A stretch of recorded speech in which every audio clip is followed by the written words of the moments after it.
Hello everyone, आप सभी का फिर से स्वागत है। ये घटना चक्र पॉलिटी का डिस्कशन है जिसमें हमारा टॉपिक चल रहा है कार्य संचालन एवं विधायी प्रक्रिया।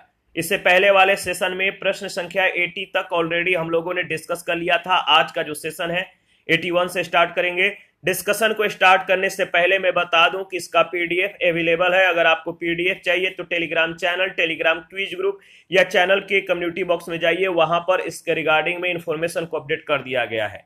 तो 81 प्रश्न है, निम्नलिखित में से कौन सा विषय धन विधेयक के उपबंध में सम्मिलित नहीं किया गया है?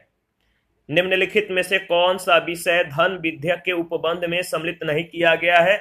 तो सही जवाब है जुर्माने या अर्थदंड से संबंधित उपबंध, डी ऑप्शन। अनुच्छेद 110 में धन विधेयक की परिभाषा के तहत कर से संबंधित उपबंध, उधार लेने से संबंधित उपबंध और संचित निधि एवं आकस्मिकता निधि की अभिरक्षा से संबंधित उपबंध तो शामिल हैं, लेकिन जुर्माने या अर्थदंड से संबंधित उपबंध इसमें सम्मिलित नहीं है। अनुच्छेद 110 के खंड 2 के अनुसार कोई विधेयक केवल इस कारण धन विधेयक नहीं समझा जाएगा कि वह जुर्मानों या अन्य अर्थदंडों के अधिरोपण का उपबंध करता है। 82 निम्नलिखित में से क्या सही नहीं है? निम्नलिखित में से सही क्या नहीं है? तो प्रत्येक धन विधेयक एक वित्त विधेयक होता है, बिल्कुल सही है, ये ऑप्शन नहीं होगा। दूसरा, प्रत्येक वित्त विधेयक एक धन विधेयक नहीं होता है, ये भी सही है। वित्त विधेयक केवल लोकसभा में प्रस्तावित किया जा सकता है, बिल्कुल सही। पहला, दूसरा, तीसरा इनमें से कोई मतलब कि गलत नहीं है तो सही है। तो स्टेटमेंट इसमें पूछा गया क्या सही नहीं है। इसके बाद चौथा है, वित्त विधेयक पर राष्ट्रपति के पूर्व हस्ताक्षर होते हैं, तो ये भी सही है। पांचवा है, राज्यसभा वित्त विधेयक को 14 दिनों तक रोक कर रख सकती है। राज्यसभा वित्त विधेयक को 14 दिनों तक रोक सकती है, क्या यह सही है? तो नहीं। और छठा है, राष्ट्रपति वित्त विधेयक पर हस्ताक्षर करने से इनकार नहीं कर सकते हैं। तो इसमें जो पांचवा और छठा जो स्टेटमेंट है सही नहीं है, बी ऑप्शन। धन विधेयक का उल्लेख भारतीय संविधान के अनुच्छेद 110(1) में किया गया है। प्रत्येक धन विधेयक वित्त विधेयक होता है, लेकिन प्रत्येक वित्त विधेयक धन विधेयक नहीं होता, याद रखिएगा। कोई विधेयक धन विधेयक है या नहीं, इसका विनिश्चय संविधान के अनुच्छेद 110(3) के तहत लोकसभा उपाध्यक्ष के द्वारा किया जाता है, उसका विनिश्चय अंतिम होता है। अनुच्छेद 110 के खंड 1 के उपखंड क से उपखंड च में विनिर्देश किसी विषय के लिए उपबंध करने वाले वित्त विधेयक एवं धन विधेयक दोनों को लोकसभा में ही पेश किया जाता है, जिसके लिए राष्ट्रपति की पूर्व अनुमति आवश्यक है। धन विधेयक पर राज्यसभा को मात्र 14 दिन का समय दिया जाता है, परंतु साधारण वित्त विधेयक को जो है राज्यसभा अनिश्चित काल के लिए रोक सकती है, जो मतलब कि धन विधेयक नहीं है। राज्यसभा इसमें संशोधन कर सकती है। असहमति की अवस्था में दोनों सदनों की संयुक्त बैठक बुलाई जा सकती है। राष्ट्रपति धन विधेयक को पुनर्विचार के लिए नहीं लौटा सकता, परंतु साधारण वित्त विधेयक को पुनर्विचार के लिए सदनों को जो है वापस लौटा सकता है। 83 है, निम्नलिखित कथनों में से कौन सा एक धन विधेयक के बारे में सही नहीं है? निम्नलिखित कथनों में से कौन सा एक धन विधेयक के बारे में सही नहीं है? तो देखिए, इसका सही जवाब हो जाएगा धन विधेयक संसद के दोनों में से किसी भी सदन में प्रस्तावित किया जा सकता है, जो कि ए स्टेटमेंट सही नहीं है। इसके बाद 84 है, भारतीय संसद में वित्त विधेयक और धन विधेयक के संदर्भ में निम्नलिखित कथनों पर विचार कीजिए। 3 कथन है, यहाँ पे 3 कथन दिए गए, बताना है कि कौन सा सही कथन, मतलब कि जो वित्त विधेयक और धन विधेयक के संदर्भ में कथनों पर विचार कीजिए और बताइए कि कौन सा कथन सही है, कौन कौन से सही स्टेटमेंट है। तो इसमें 3 स्टेटमेंट है, जिसमें केवल एक स्टेटमेंट सही है, ठीक है, केवल एक है। कौन सा? तो प्रत्येक धन विधेयक वित्त विधेयक होता है, किंतु प्रत्येक वित्त विधेयक धन विधेयक नहीं होता है। जब लोकसभा धन विधेयक को राज्यसभा में भेजती है तो राज्यसभा उस विधेयक को संशोधित या अस्वीकृत नहीं कर सकती, वह केवल अनुशंसाएं कर सकती है। कथन 2 सही है। जब लोकसभा वित्त विधेयक को राज्यसभा में भेजती है तो राज्यसभा उस विधेयक को साधारण विधेयक की तरह संशोधित या अस्वीकृत कर सकती है। और ऐसे विधेयक पर दोनों सदनों के बीच असहमति होने पर ज्वाइंट सिटिंग हो सकती है, जबकि धन विधेयक के लिए कोई संयुक्त बैठक नहीं हो सकती। इसीलिए पहला और तीसरा भी सही है। हालांकि ऐसे वित्त विधेयक जो धन विधेयक है, इसके संदर्भ में कथन पहला और तीसरा सही नहीं है। तो देखिए, नोट याद रखिएगा, प्रश्न में वित्त विधेयक के लिए अंग्रेजी संस्करण में फाइनेंस बिल प्रयुक्त है, जबकि अनुच्छेद 117 फाइनेंशियल बिल से संबंधित है। फाइनेंस बिल अनुच्छेद 112 के तहत वार्षिक वित्तीय विवरण के भाग के रूप में प्रस्तुत किया जाता है और यह धन विधेयक होता है। इस संदर्भ में विकल्प ए सही उत्तर होगा, जबकि धन विधेयक से भिन्न वित्त विधेयक के संदर्भ में विकल्प सी सही उत्तर होगा। 85 है, यह धन विधेयक है, इसका निर्णय कौन करता है? यह धन विधेयक है, इसका निर्णय कौन करेगा? तो लोकसभा अध्यक्ष, सी ऑप्शन। आगे बढ़ते हैं नेक्स्ट। इसके बारे में अगर बात करें तो कोई अगर देखा जाए तो जिसको निर्णय करने का अधिकार है कि कोई विधेयक धन विधेयक है या नहीं, ये कौन निर्णय करता है? तो लोकसभा अध्यक्ष, और उसका विनिश्चय ही अंतिम होता है। अनुच्छेद 110(4) के अनुसार जब धन विधेयक राज्यसभा को पारित किया जाता है और जब उसे अनुमति के लिए राष्ट्रपति के समक्ष प्रस्तुत किया जाता है, तब उसे लोकसभा का अध्यक्ष धन विधेयक के रूप में हस्ताक्षर सहित पृष्ठांकन कर प्रमाणित करता है। 86 है, धन विधेयक को कौन प्रमाणित करता है? धन विधेयक को कौन प्रमाणित करता है? सही जवाब है स्पीकर, सी ऑप्शन बिल्कुल करेक्ट ऑप्शन है। 87 है, कोई विधेयक धन विधेयक है या नहीं, इसका निर्णय कौन करता है? कोई विधेयक धन विधेयक है या नहीं, इसका निर्णय कौन करता है? तो लोकसभा अध्यक्ष, बी ऑप्शन बिल्कुल करेक्ट ऑप्शन है। 88 है, वित्त विधेयक को प्रस्तुत करने के विषय में निम्नलिखित में से कौन सा कथन सही है? वित्त विधेयक को प्रस्तुत करने के विषय में निम्नलिखित में से कौन सा कथन सही है? यह लोकसभा में प्रस्तुत किया जाता है, डी ऑप्शन बिल्कुल सही है। आयोग के प्रश्न पत्र में हिंदी संस्करण में वित्त विधेयक लिखा गया, जबकि अंग्रेजी संस्करण में मनी बिल।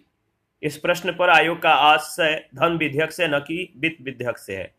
संविधान के अनुच्छेद 109 में धन विधेयक के उपबंध में या संबंध में विशेष प्रक्रिया को अपनाया गया है। अनुच्छेद 109(1) में कहा गया है कि धन विधेयक राज्यसभा में पूरा स्थापित नहीं किया जाएगा, अतः मनी बिल केवल लोकसभा में प्रस्तुत किया जाता है। अनुच्छेद 110 के खंड 1 के उपखंड क से उपखंड च में निर्दिष्ट किसी विषय के लिए उपबंध करने वाला वित्त विधेयक भी लोकसभा में ही पेश किया जाता है। 89, भारत सरकार के द्वारा धन विधेयक सदन में पेश किया जाता है। किसमें? भारत सरकार के द्वारा धन विधेयक किस सदन में, मतलब किस सदन में पेश किया जाता है, आपको बताना है किस सदन में पेश किया जाता है। तो याद रखिएगा लोकसभा, यानी ऑप्शन डी बिल्कुल करेक्ट ऑप्शन है। 90 नंबर, निम्नलिखित में से कौन सा एक कथन सही है? कौन सा एक कथन सही है बताइए। तो देखिए, अगर बात करें इसमें से जो सही है, कौन सा सही है? तो धन विधेयक लोकसभा में पूरा स्थापित किया जाता है, डी ऑप्शन बिल्कुल करेक्ट ऑप्शन है। संविधान के अनुच्छेद 109(1) के अनुसार 109(1) के अनुसार धन विधेयक राज्यसभा में पूरा स्थापित नहीं किया जा सकता है। धन विधेयक लोकसभा में ही जो है प्रस्तुत किया जाता है। धन विधेयक लोकसभा के द्वारा पारित किए जाने के बाद राज्यसभा को उसकी सिफारिशों के लिए पारित किया जाता है, जिसे राज्यसभा अधिकतम 14 दिनों तक रोक सकती है। अनुच्छेद 109(5) के अनुसार अगर बात किया जाए, यदि राज्यसभा धन विधेयक को 14 दिनों की अवधि में नहीं लौटाती है तो उसे राज्यसभा के द्वारा भी उसी रूप में पारित मान लिया जाता है जिसमें वह लोकसभा के द्वारा पारित किया गया था। 91 है, धन विधेयक पेश किया जा सकता है। धन विधेयक पेश किया जा सकता है तो केवल लोकसभा में, ऑप्शन ए बिल्कुल करेक्ट ऑप्शन है। 92 है, निम्नलिखित कथनों में से कौन सा सही नहीं है? निम्नलिखित कथनों में से कौन सा सही नहीं है? तो धन विधेयक की शुरुआत राज्यसभा में होती है, बी ऑप्शन बिल्कुल करेक्ट ऑप्शन है, याद रखिएगा। इसके बाद नेक्स्ट प्रश्न संख्या 93, निम्नलिखित में से कौन सा कथन सही है? कौन सा कथन सही है? इसमें जो सही है वो है आपका धन विधेयक लोकसभा में प्रस्तुत किया जाता है, बी ऑप्शन बिल्कुल करेक्ट ऑप्शन है। 94 सेम प्रश्न सेम जवाब, धन विधेयक कहां पर जो है प्रस्तुत किया जाता है या पूरा स्थापित किया जाता है? धन विधेयक कहां पूरा स्थापित किया जाता है? तो याद रखिएगा सही जवाब है लोकसभा में, ऑप्शन ए। 95 है, भारत के संविधान के अंतर्गत एक धन विधेयक को प्रस्तुत किया जाता है। भारत के इस संविधान के अंतर्गत एक धन विधेयक को कहां पर प्रस्तुत किया जाता है? लोकसभा में, सी ऑप्शन। 96, लोकसभा के द्वारा पारित धन विधेयक राज्यसभा के द्वारा भी पारित मान लिया जाएगा यदि राज्यसभा के द्वारा उस पर कोई कार्यवाही नहीं की जाती। कितने दिनों तक? यानी धन विधेयक को राज्यसभा कितने दिनों तक अपने पास रोक कर रख सकती है? अधिकतम कितने दिनों तक? तो याद रखिएगा 14 दिनों तक, बी ऑप्शन। आगे बढ़ते हैं। 97, अगर कोई धन विधेयक लोकसभा के द्वारा स्वीकृत हो जाए तो राज्यसभा इसे अधिक से अधिक रोक सकती है। अगर कोई धन विधेयक लोकसभा के द्वारा स्वीकृत हो जाए तो राज्यसभा इसे अधिक से अधिक रोक सकती है। कितने दिनों तक? 14 दिन तक, डी ऑप्शन। 98 है, लोकसभा के द्वारा विचारार्थ भेजे गए धन विधेयक को राज्यसभा अधिकतम इतने समय तक रोके रख सकती है। लोकसभा के द्वारा विचारार्थ भेजे गए धन विधेयक को राज्यसभा अधिकतम कितने समय तक रोक सकती है? तो अधिकतम 14 दिन, डी ऑप्शन। 99, राज्यसभा में धन विधेयक प्राप्त होने के कितने दिनों के अंदर इसे लोकसभा को वापस किया जाना चाहिए? राज्यसभा में धन विधेयक प्राप्त होने के कितने दिनों के अंदर इसे लोकसभा को वापस किया जाना चाहिए? तो याद रखिएगा सही जवाब हो जाएगा, बताइए, 14 दिनों के अंदर, बी ऑप्शन बिल्कुल करेक्ट ऑप्शन है। 100, निम्नलिखित क्रिया विधियों में से कौन सी ऐसी धन विधेयक को अंगीकार करा लेगी जो एक बार लोकसभा के द्वारा पारित किया जा चुका हो किंतु राज्यसभा के द्वारा संशोधित किया गया हो? निम्न क्रिया विधियों में से कौन सी ऐसी धन विधेयक को अंगीकार करा लेगी जो एक बार लोकसभा के द्वारा पारित किया जा चुका हो किंतु राज्यसभा के द्वारा संशोधित किया गया हो? इसका सही जवाब क्या होगा, बताइए। तो याद रखिएगा यह पारित समझा जाएगा यदि लोकसभा इसे दोबारा संशोधन को स्वीकार या अस्वीकार करते हुए वापस कर दे, यानी डी ऑप्शन। अनुच्छेद 109 के प्रावधानों के तहत धन विधेयक के संदर्भ में लोकसभा को अधिक विशिष्ट अधिकार प्राप्त है एवं राज्यसभा के अधिकार सीमित है। यदि राज्यसभा ने लोकसभा के द्वारा पारित धन विधेयक में कोई संशोधन किया है तो लोकसभा इसे स्वीकार या अस्वीकार करते हुए पारित कर सकती है। 101, कोई विधेयक जिसमें केवल व्यय अंतर्वर्लित है और अनुच्छेद 110 में विनिर्दिष्ट कोई विषय उसमें सम्मिलित नहीं है, उसे बताइए। कोई विधेयक जिसमें केवल व्यय अंतर्वर्लित है और अनुच्छेद 110 में विनिर्दिष्ट कोई विषय उसमें सम्मिलित नहीं है, उसे याद रखिएगा संसद के किसी भी सदन में प्रारंभ किया जा सकता है, बी ऑप्शन। आगे बढ़ते हैं नेक्स्ट प्रश्न संख्या, अच्छा इसमें जो स्टेटमेंट स्टेटमेंट दिया गया है उसके बारे में कुछ पॉइंट है। कोई विधेयक जिसमें केवल व्यय अंतर्वलित है, अनुच्छेद 110 में विनिर्दिष्ट 110 में वर्णित कोई विषय उसमें सम्मिलित नहीं है तो उसे संसद के किसी भी सदन में प्रारंभ किया जा सकता है। इसे साधारण विधेयक की तरह प्रयोग किया जाता है। इसके लिए भी वही प्रक्रिया अपनाई जाती है जो साधारण विधेयक के लिए अपनाई जाती है। अनुच्छेद 117(3) के अनुसार भारत के संचित निधि से व्यय करने से संबंधित उपबंध वाला विधेयक संसद के किसी सदन के द्वारा तब तक पारित नहीं किया जाएगा जब तक ऐसे विधेयक पर विचार करने के लिए उस सदन से राष्ट्रपति ने सिफारिश नहीं की है। 102, भारतीय संविधान का निम्नलिखित में से कौन सा अनुच्छेद वार्षिक वित्तीय विवरण से संबंधित है? भारतीय संविधान का निम्नलिखित में से कौन सा अनुच्छेद वार्षिक वित्तीय विवरण से संबंधित है? इसका सही जवाब हो जाएगा अनुच्छेद 112 सी ऑप्शन। भारतीय संविधान का अनुच्छेद 112 वार्षिक वित्तीय विवरण से संबंधित है। इस अनुच्छेद के खंड 1 के अनुसार राष्ट्रपति प्रत्येक वित्तीय वर्ष के संबंध में संसद के दोनों सदनों के समक्ष भारत सरकार की उस वर्ष के लिए प्राकलित प्राप्तियों और व्यय का विवरण रखवाएगा जिसे वार्षिक वित्तीय विवरण कहा गया है। 103 है, निम्नलिखित में से कौन सा शब्द या शब्दावली भारत के संविधान में उल्लेखित नहीं है?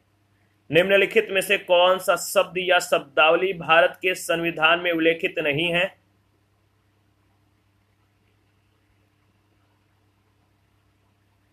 तो देखिए, इसका सही जवाब हो जाएगा बजट, सी ऑप्शन।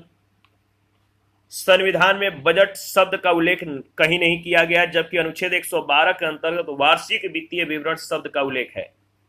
104, बजट पर संसद के नियंत्रण के विषय में निम्नलिखित में से कौन सी बात सही नहीं है?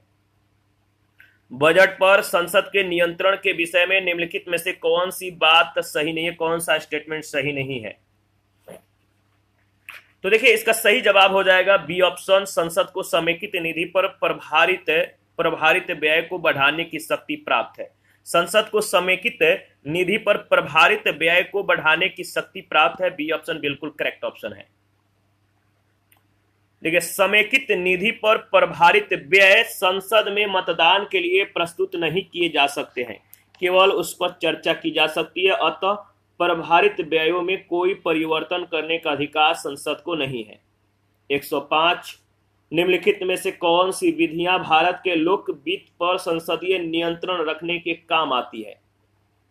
निम्नलिखित में से कौन सी विधियां भारत के लोक वित्त पर संसदीय नियंत्रण रखने के काम आती है? तो देखिए, इसका सही जवाब हो जाएगा, देखिए, पहला, संसद के सम्मुख वार्षिक वित्तीय विवरण का प्रस्तुत किया जाना। विनियोग विधेयक के पारित होने के बाद ही भारत की संचित निधि से मुद्रा निकाल पाना। तीसरा, अनुपूरक अनुदानों तथा लेखा अनुदान का प्रावधान। चौथा, सैन्य संसदीय बजट कार्यालय के द्वारा समष्टिगत आर्थिक पूर्वानुमानों तथा व्यय के लिए सरकार के कार्यक्रमों का एक नियतकालिक या कम से कम मध्यवर्षीय पुनरावलोकन। और यह सही नहीं है, तो पहला, दूसरा, तीसरा और पांचवा, यानी ऑप्शन ए, पहला, दूसरा, तीसरा और पांचवा सही है। भारत के लोक वित्त पर संसद के नियंत्रण के लिए संसद के समक्ष वार्षिक वित्तीय विवरण प्रस्तुत किया जाता है। भारत के संचित निधि से मुद्रा निकालने के लिए विनियोग विधेयक पारित करना पड़ता है। अनुपूरक अनुदान और लेखानुदान तथा संसद में वित्त विधेयक प्रस्तुत करके भी लोक वित्त पर संसदीय नियंत्रण स्थापित किया जाता है। संसदीय बजट कार्यालय के द्वारा समष्टिगत आर्थिक पूर्वानुमानों तथा व्यय के लिए सरकार के कार्यक्रम का एक नियतकालिक अथवा कम से कम मध्यवर्षीय पुनरावलोकन किए जाने का प्रावधान विश्व के कई देशों में है, परंतु भारत में नहीं है। जैसे कि ऑस्ट्रेलिया और कनाडा में है, लेकिन भारत में नहीं है। 106 है, यदि वार्षिक वित्तीय बजट लोकसभा के द्वारा पारित नहीं होता है तो यदि वार्षिक संघीय बजट लोकसभा के द्वारा पारित नहीं होता है तो क्या हो जाता है, क्या मतलब कि प्रक्रियाएं होती हैं? अगर जो वार्षिक संघीय बजट है लोकसभा के द्वारा पारित नहीं होता है तो क्या होता है, आपको बताना है। तो याद रखिए, क्या होगा, प्रधानमंत्री अपनी मंत्री परिषद का त्याग पत्र जो है पेश कर देता है, अगर वार्षिक संघीय बजट लोकसभा के द्वारा पारित नहीं होता है तो। डी ऑप्शन, वार्षिक संघीय बजट के लोकसभा के द्वारा पारित न होने का मतलब है लोकसभा में सरकार के अल्पमत में आने से। यह अगर ऐसी स्थिति उत्पन्न हो जाती है तो प्रधानमंत्री अपनी मंत्री परिषद का त्याग पत्र जो है प्रस्तुत करेगा। आगे बढ़ते हैं, नेक्स्ट प्रश्न संख्या 107, भारत की संसद के संदर्भ में निम्नलिखित कथनों पर विचार कीजिए। भारत की संसद के संदर्भ में निम्नलिखित कथनों पर विचार कीजिए। दो कथन हैं, कौन कौन से कथन सही हैं आपको बताना है।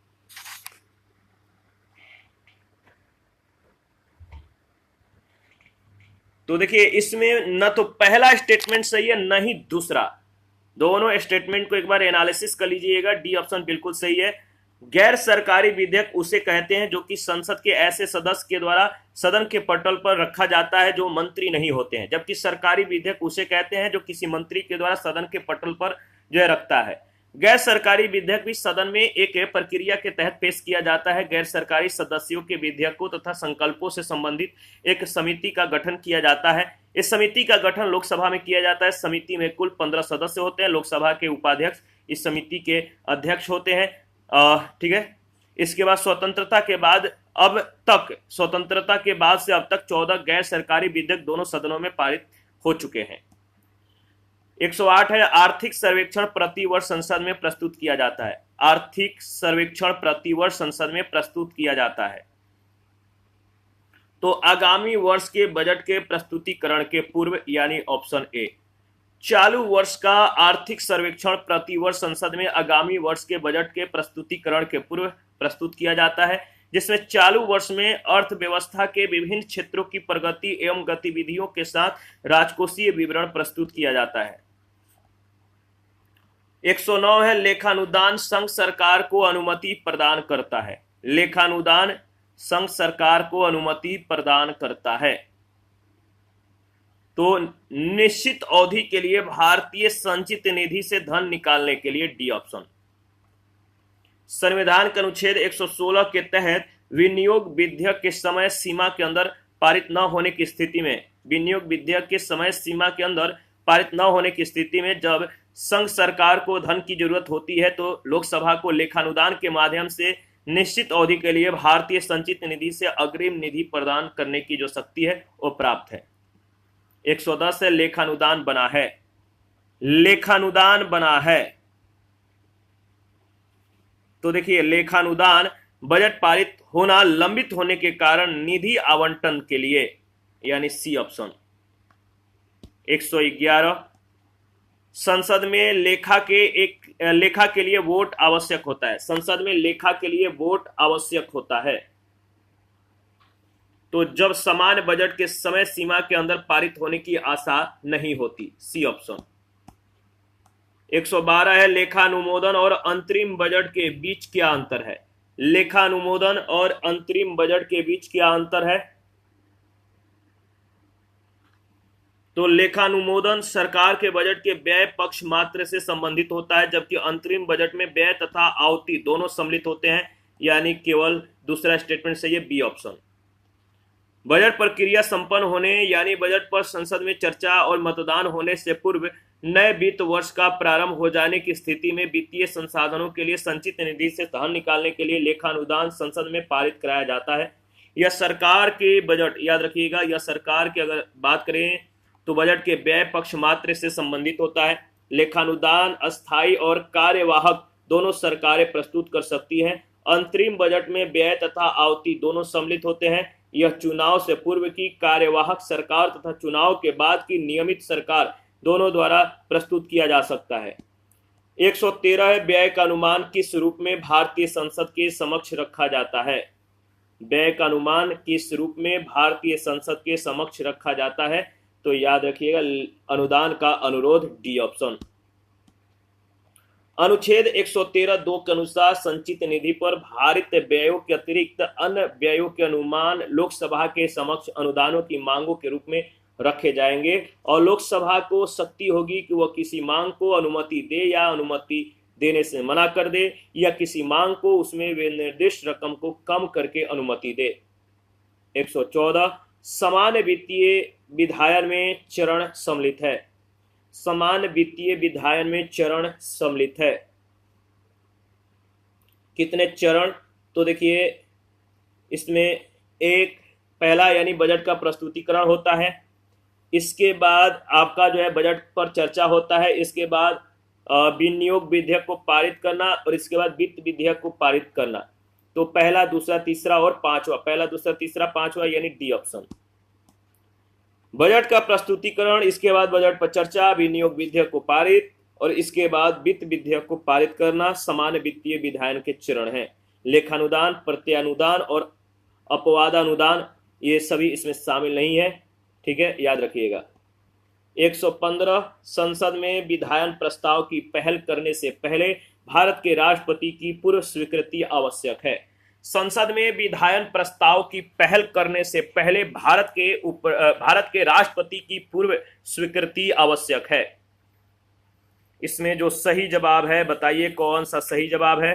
इसमें सही जवाब हो जाएगा आपका एक नवीन राज्य के गठन से संबंधित विधेयक पर पूर्व स्वीकृति जो आवश्यक है, पहला सही है। दूसरा, ऐसे कराधान विधेयक जिनमें राज्यों का हित निहित हो, राज्यों की सीमाओं में फेरबदल करने से संबंधित विधेयक पर और धन विधेयक पर, यानी उपरोक्त सभी सही जवाब है, डी ऑप्शन। सभी विकल्पों में प्रस्तुत विधायन प्रस्ताव संसद में प्रस्तुत करने से पूर्व राष्ट्रपति की पूर्व स्वीकृति आवश्यक है। 116 निम्नलिखित प्रस्तावों में से किसका संदर्भित संबंध संघीय बजट से है? निम्नलिखित प्रस्तावों में से किसका संदर्भित संबंध संघीय बजट से है? तो कटौती प्रस्ताव, सी ऑप्शन। निंदा प्रस्ताव क्या है? तो सरकार की दोषपूर्ण नीतियों की आलोचना के लिए लाया जाता है निंदा प्रस्ताव। और याद रखिए, किसी अत्यावश्यक सार्वजनिक महत्व के विषय पर संबंधित मंत्री का ध्यान आकृष्ट करने और उसे पद और सत्ता के अनुरूप औपचारिक कथन की प्राप्ति के लिए जो है ध्यान आकर्षण प्रस्ताव लाया जाता है। कटौती प्रस्ताव क्या है? तो बजट पेश होने पर अनुदान मांगों जब बजट पेश होता है तो बजट पेश होने पर अनुदान मांगों पर बहस के दौरान संसद सदस्यों को धनराशि में वृद्धि का अधिकार नहीं है, वे मात्र कमी कर सकते हैं। ऐसा वे कटौती प्रस्ताव के द्वारा करते हैं, जो 3 प्रकार के होते हैं: नीति निर्नुमोदन कटौती, सांकेतिक कटौती और मितव्ययिता कटौती। स्थगन प्रस्ताव क्या है? तो किसी अत्यावश्यक सार्वजनिक महत्व के विषय पर सदन के सदस्यों का ध्यान आकृष्ट करने के लिए ये लाया जाता है, स्थगन प्रस्ताव। 117 कटौती प्रस्ताव का उद्देश्य क्या होता है? कटौती प्रस्ताव का क्या उद्देश्य होता है?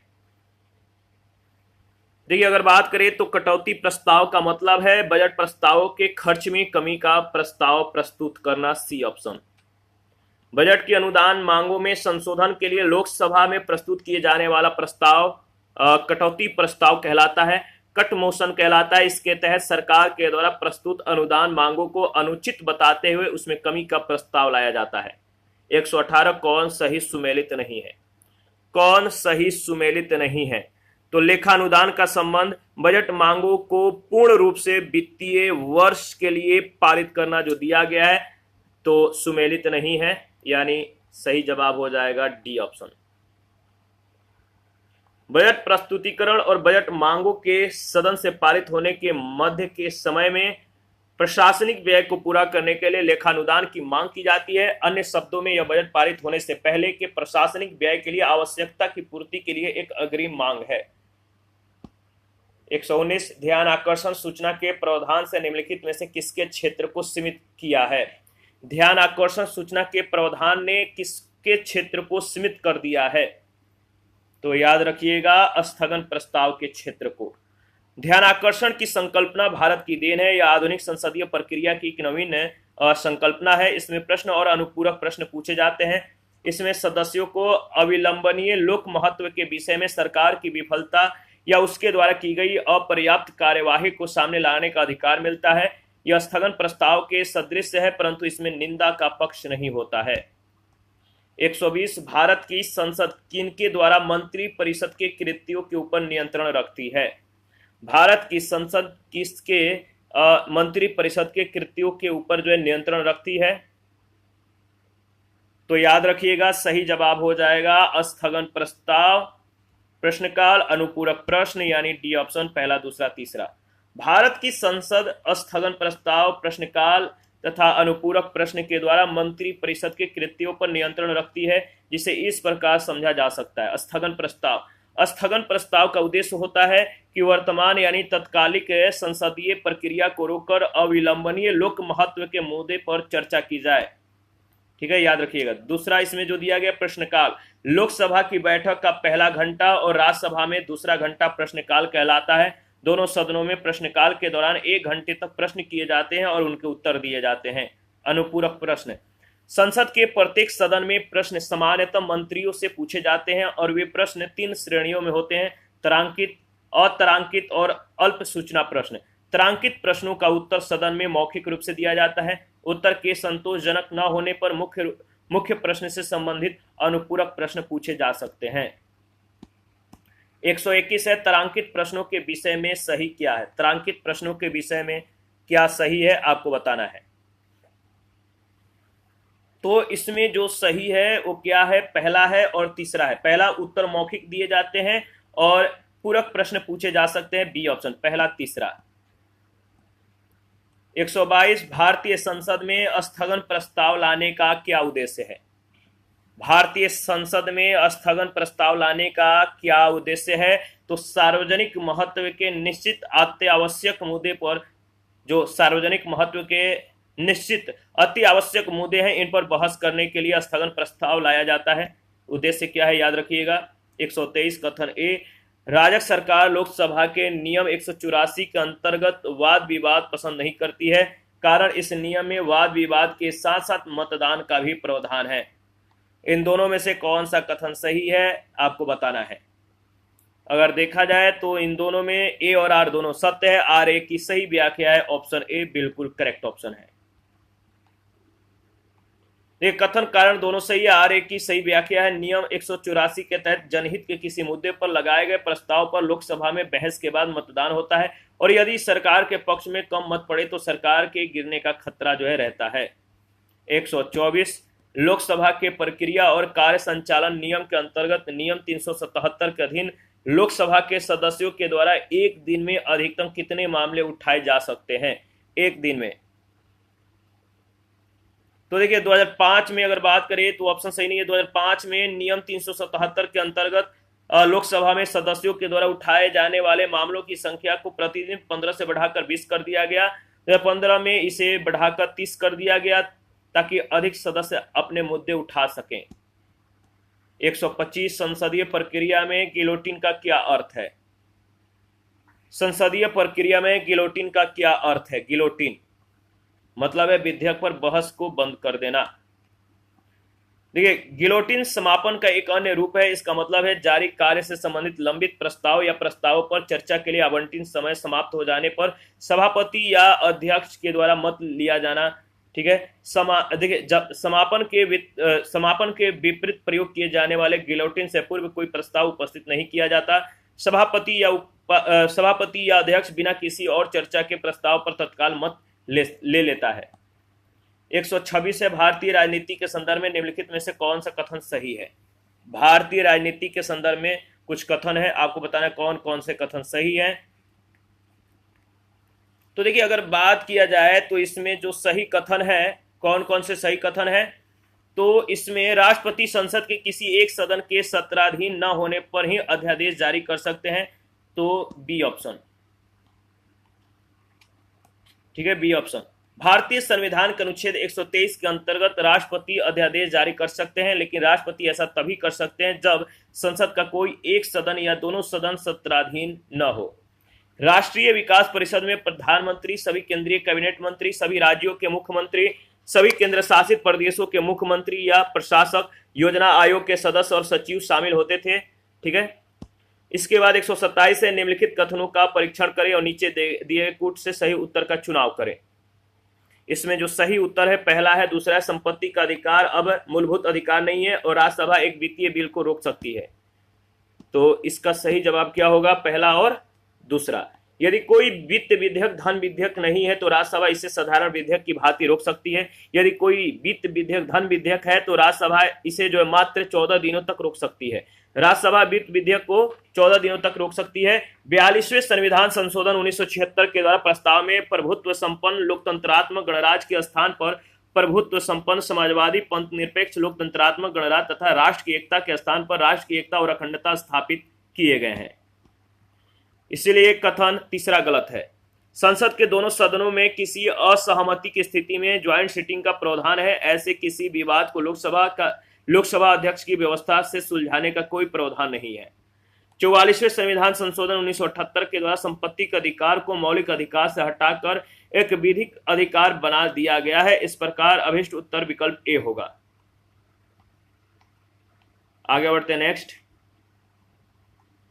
भारतीय संसद का जो सचिवालय है किसके अधीन है। भारतीय संसद का जो सचिवालय है किसके अधीन है, तो सरकार से ये स्वतंत्र है, सी ऑप्शन। स्वतंत्रता से पूर्व भारतीय विधानमंडल के लिए सरकार से स्वतंत्र एवं असंबद्ध पृथक सचिवालय का विचार जनवरी 1926 में प्रभावी रूप से सामने आया। स्वतंत्रता के बाद भी इस विचार को अपना लिया गया। संविधान के अनुच्छेद 98 के तहत भारतीय संसद के प्रत्येक सदन के लिए एक पृथक सचिवालय की जो है व्यवस्था जो कि सरकार से स्वतंत्र होते हैं।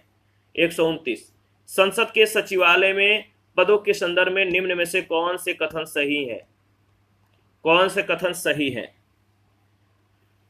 तो इसमें पहला और दूसरा दोनों सही है। संसद के प्रत्येक सदन के सचिवालय के लिए सम्मिलित पदों को सृजित किया जा सकता है दूसरा, संसद को अपने किसी भी सदन के सचिवालय या स्टाफ की सेवा शर्तों को जो है विनियमित करने का अधिकार होता है।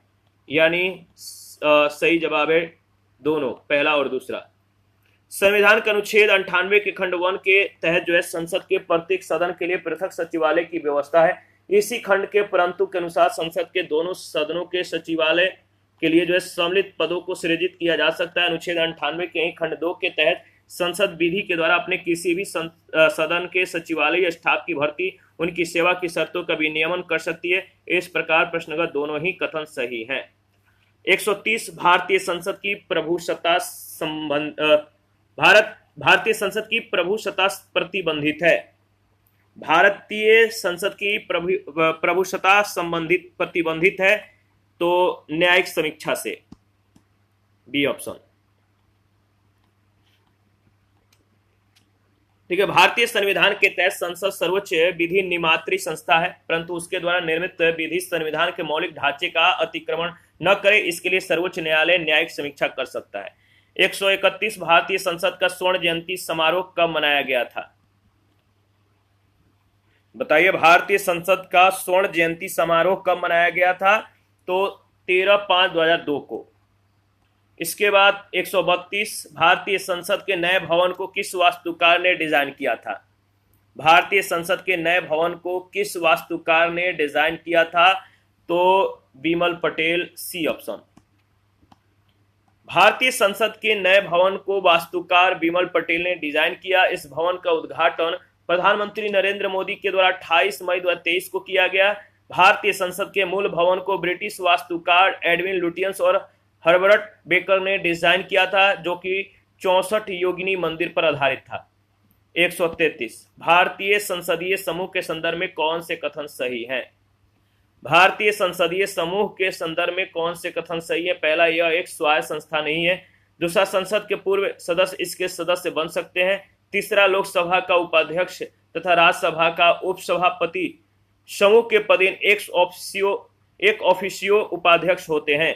तो भारतीय संसदीय समूह के संदर्भ में कौन से कथन सही है? 3 कथन दिए गए हैं। तो देखिए, इसमें जो सही है केवल तीसरा, यानी लोकसभा का उपाध्यक्ष तथा राज्यसभा का उपसभापति समूह के पदेन उपाध्यक्ष होते हैं। तो केवल तीसरा, डी ऑप्शन। इसके बारे में अगर बात करें तो देखिए, भारतीय संसदीय समूह एक स्वायत्त संस्था है जिसकी स्थापना संविधान के द्वारा 16 अगस्त 1948 को स्वीकृत किए गए एक प्रस्ताव के अनुसरण में 1949 में की गई थी। पहला कथन सही नहीं है। देखिए, इसके बाद इंडियन पार्लियामेंट्री ग्रुप की सदस्यता संसद के सभी वर्तमान सदस्यों और पूर्व सदस्यों के लिए खुली है। लोकसभा या राज्यसभा का कोई भी वर्तमान सदस्य निर्धारित सदस्यता शुल्क जमा कर आईपीजी का आजीवन सदस्य बन सकता है। संसद का सदस्य न रह जाने पर आईपीजी के सहयोगी आजीवन सदस्य का दर्जा दिया जाता है। इसके अतिरिक्त संसद का कोई पूर्व सदस्य निर्धारित सदस्यता शुल्क जमा करने पर आईपीजी की कार्यकारी परिषद के द्वारा सहयोगी आजीवन सदस्य के रूप में चुना जा सकता है।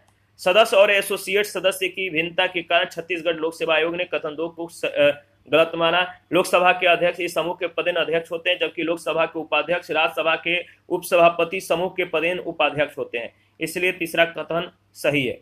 आईपीजी अंतर संसदीय संघ के राष्ट्रीय समूह और राष्ट्र मंडल संसदीय समूह की भारतीय शाखा के रूप में कार्य करता है। विभिन्न बहुस्तरीय संसदीय मंचों पर प्रतिनिधि मंडलों और विचारों के आदान प्रदान के माध्यम से यह समूह भारतीय संसद और विश्व के विभिन्न संसदों के बीच एक महत्वपूर्ण जो है सेतु यानी पुल की भूमिका निभाता है।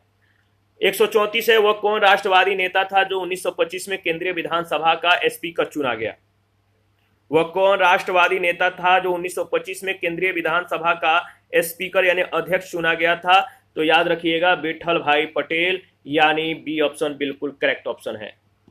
2 पॉइंट है। केंद्रीय विधानसभा का अध्यक्ष 1925 में राष्ट्रवादी नेता विठल भाई पटेल को चुना गया था। उनका कार्यकाल अगस्त 1925 से अप्रैल 1930 तक रहा। इसी के साथ आज का सेशन समाप्त करते हैं। नेक्स्ट सेशन में संसदीय समिति के बारे में डिस्कस करेंगे। आप अपना प्रतिक्रियाएं देते रहे, आपके प्रतिक्रियाओं का बेसब्री से इंतजार रहता है। जिन लोगों ने Telegram channel, Telegram quiz group, Facebook page, Instagram को ज्वाइन नहीं किया, वीडियो के डिस्क्रिप्शन बॉक्स में उसका लिंक है, ज्वाइन करें, हमें सपोर्ट करें। थैंक यू, मिलते हैं नेक्स्ट सेशन में।